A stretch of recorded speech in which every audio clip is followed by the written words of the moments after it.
कहते हैं boss is always right. ये लाइन चली आ रही है सदियों से, लेकिन इस लाइन को तोड़ दिया है रविराज जी ने।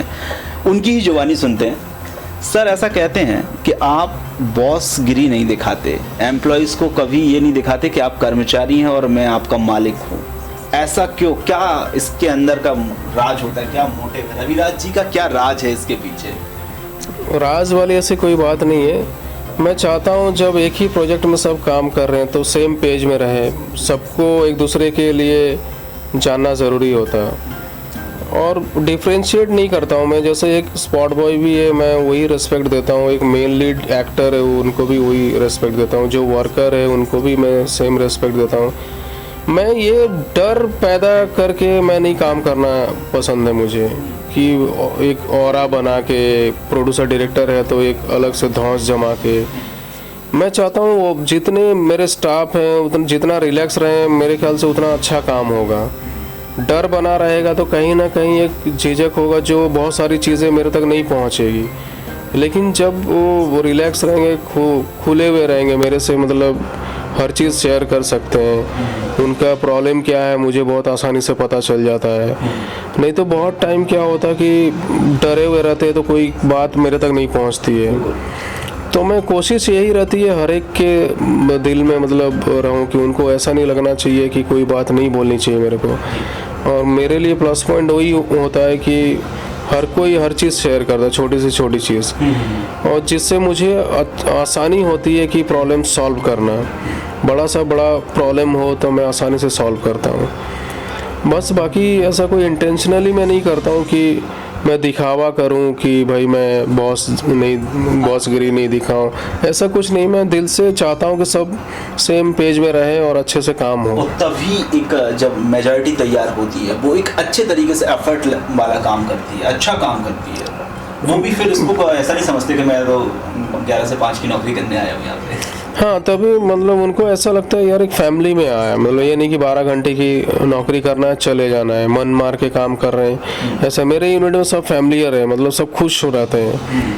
मतलब आज इतने साल हो गए, मेरे पीठ पीछे भी लोग बोलते हैं तो मुझे अच्छा लगता है। मतलब जो रेस्पेक्ट मैंने कमाया है, भले ही इतना पैसा नहीं कमाया लेकिन रेस्पेक्ट मैंने बहुत कमाया है इंडस्ट्री से। मतलब मेरे पीठ पीछे भी जैसे रवि भी है, लोग बोलते हैं यार वहाँ पे रवि जी के साथ काम करना है, तो मैं सुनता हूँ तो मुझे बड़ा अच्छा लगता है कि चलो यार कम से कम ये रेस्पेक्ट तो कमाया मैंने। प्रोडक्शन हाउस में अकाउंटेंट की सीट के आसपास बहुत सारी भीड़ दिखाई देती है, और भीड़ ये नहीं होती कि वो कोई ऐसे ही आ गए हैं, वो अपना मेहताना लेने के लिए खड़े होते हैं। ऐसा अक्सर आपने देखा होगा। लेकिन इस ऑफिस में आप आते हैं, यानी रविराज जी के ऑफिस में अगर आप आते हैं तो हमेशा सन्नाटा ही दिखाई देता है। सन्नाटे की वजह कुछ ऐसी है कि लोगों का मेहताना उन तक ही पहुंच जाता है, वक्त से पहले पहुंच जाता है।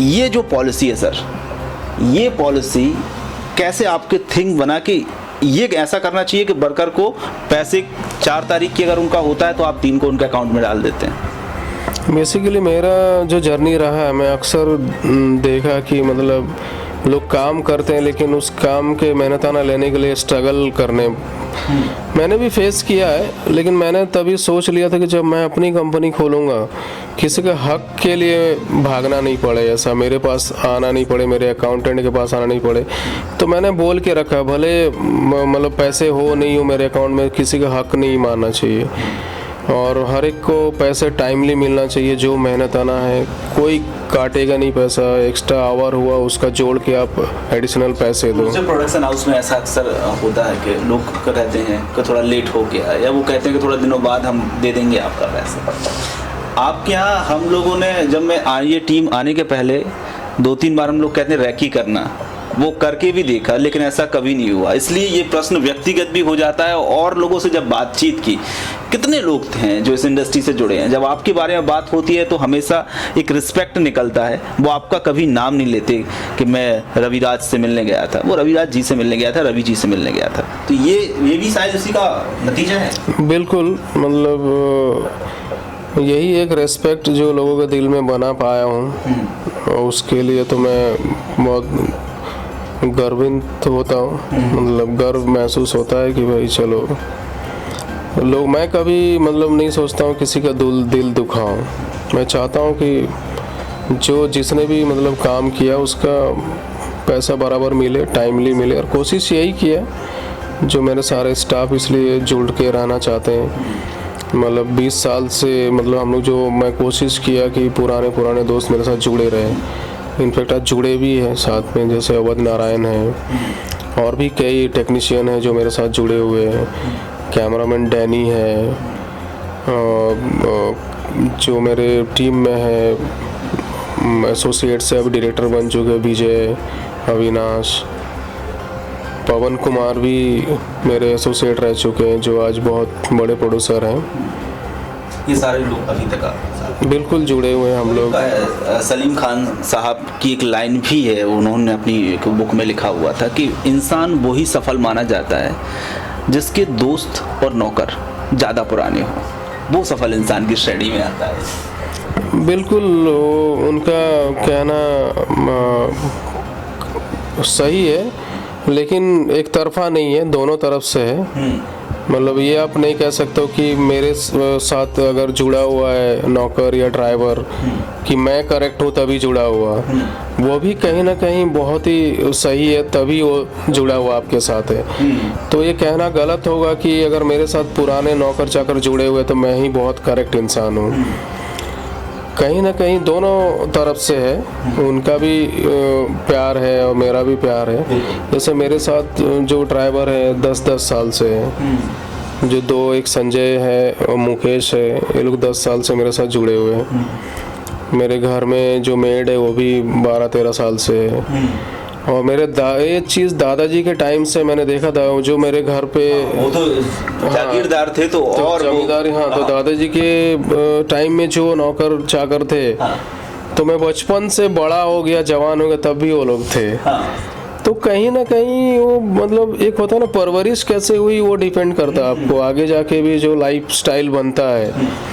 तो मेरा नेचर ऐसा नहीं है कि किसी को काम से निकालना, वो खुद से जाना चाहता है तो मैं रोकता भी नहीं हूँ, लेकिन मैं कभी अपने तरफ से नहीं बोलता हूँ कि बॉस तुम जाओ, आज ज़रूरत नहीं है। आज तक मैंने कभी नहीं, गलतियाँ होती है, इंसान है, गलतियाँ तो करेंगे, लेकिन मेरे तरफ से कभी ऐसा नहीं होता नहीं बॉस कल से मत आना, ऐसा कभी नहीं करता हूँ। खुद से जाना चाहते हैं, मैं कभी किसी को बंदिश में नहीं रखता हूँ।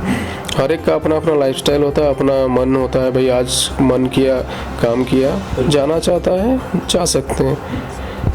तो ये तो मेड फॉर ईच अदर वाली बात है कि अगर आप अच्छे हैं तभी आपको अच्छे लोग मिलते हैं। एक बात ये भी रहती है, एक आपकी विशेष क्वालिटी है, वो क्वालिटी ऐसी कि जब मैंने आपके कुछ एडिटिंग डिपार्टमेंट के लोगों से बात की, जब आप डायरेक्शन करते थे तो जो एडिटिंग के लिए जाते थे, और जो आपके दोस्त थे या इस फिल्म जगत से जुड़े लोग हैं जो आपके साथ कहीं ना कहीं सेट पे रहे हैं, उनका कहना है कि सर फालतू के शॉट नहीं दिलाते थे, पहले से मार्क कर देते थे कि ये वाला शॉट 2 में आएगा, ये क्लोजअप जाएगा, ये हाई से जाएगा, ये ऐसा होगा, ये वैसा होगा, ये सारी मार्किंग आप पहले से कर देते थे।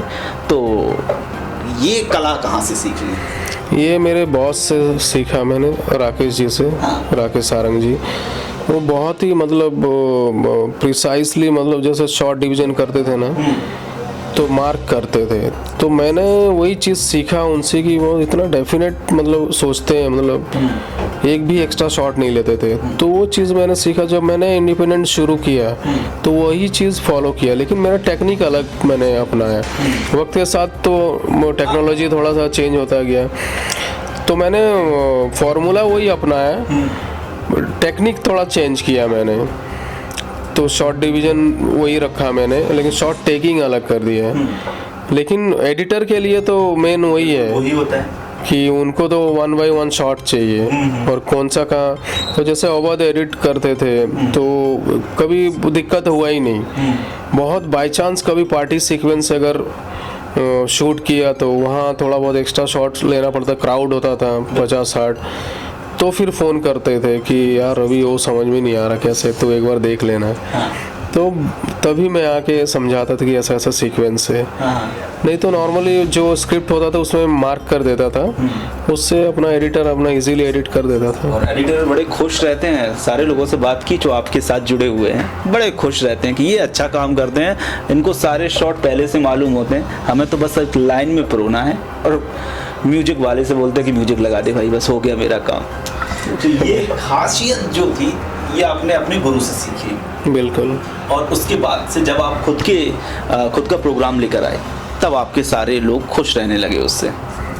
बिल्कुल, काम आसान कर देता हूँ मैं सारी चीज़ें, मतलब क्लैरिटी के साथ। तो उनको मज़ा आता है कि बॉस इधर उधर ज़्यादा शॉर्ट्स मतलब ढूंढना नहीं पड़ता है।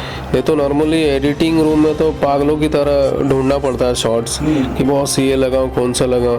तो मैंने वो टीसीआर के साथ साथ वो शॉर्ट डिवीज़न लिख दिया, तो उसी टीसीआर में जाके अच्छा 2 नंबर शॉर्ट इतना नंबर टीसीआर, तो इजीली ढूंढ के सब प्लेस कर देते थे। सर एक मैसेज और आपसे हम चाहेंगे, एक ऐसा संदेश जो आप हमारे दर्शकों को देना चाहते हो, एक ऐसी बात जो इनके लिए शायद बहुत कुछ हासिल कर जाए, क्योंकि आपने संघर्ष की इतनी सारी सीढ़ियाँ चढ़ी हैं कि ये लोग अगर 1-2 सीढ़ियाँ भी चढ़ ले तो सफल कहलाने लगे। बिल्कुल, मैं दर्शकों से यही कहना चाहता हूँ, लाइफ में अगर कुछ बनना है तो कोई फार्मूला फिक्स नहीं है कि ये करेंगे तो यही होगा। मेरा मानना इतना ही है कि जो दिल में आए वो चीज़ की शुरुआत करनी चाहिए, भले छोटे लेवल पे ही शुरुआत कर देनी चाहिए। ये नहीं कि एकदम बड़े लेवल पे ही शुरू करना है। कहीं ना कहीं वो छोटी सी चीज़ धीरे धीरे बड़ा होने लगता है और अब मुकाम पाना शुरू करते हैं, एक हासिल हो ही जाता है। बिल्कुल। सर लीड इंडिया के बारे में आप क्या कहेंगे, कुछ ऐसा? लीड इंडिया मेरे हिसाब से जो मुझे जानकारी मिली है बहुत ही अच्छा एक शुरुआत है, पहल है, जो एक दर्शकों तक लाने की जो परंपरा शुरू किया रवि ने, ये बहुत ही अच्छी सोच है और लोगों तक जो अच्छी अच्छी बातें पहुंचाने की कोशिश कर रहे हैं। और मेरी दुआ है कि और चैनल आगे बढ़े और लोग इससे एंटरटेन के साथ साथ थोड़ा बहुत नॉलेज भी गेन करें। बिल्कुल। तो मैं चाहूँगा ये लीड इंडिया सब सारे दर्शक देखें बड़े प्यार से, मोहब्बत से, और इसको बढ़ाएं आगे। और आप भी सर के सारे सीरियल इसी प्यार और मोहब्बत से देखें। लाल इश्क में कुछ बेहतर और बेहतर हमेशा आपको मिलता रहेगा। और सर के तो आने वाले अब 2-3 सीरियल और हैं, बस पाइपलाइन में है। बस जिस दिन वो टीवी स्क्रीन पर जगमगाएंगे उस दिन से आप उनके दीवाने हो जाएंगे। फिलहाल आज के इस खास कार्यक्रम में इतना ही। अगली बार हम फिर कोई नई शख्सियत के साथ होंगे हाजिर। कोई प्रश्न रह गया हो तो कमेंट जरूर कीजिए, हम कमेंट पढ़ने की कोशिश करते हैं।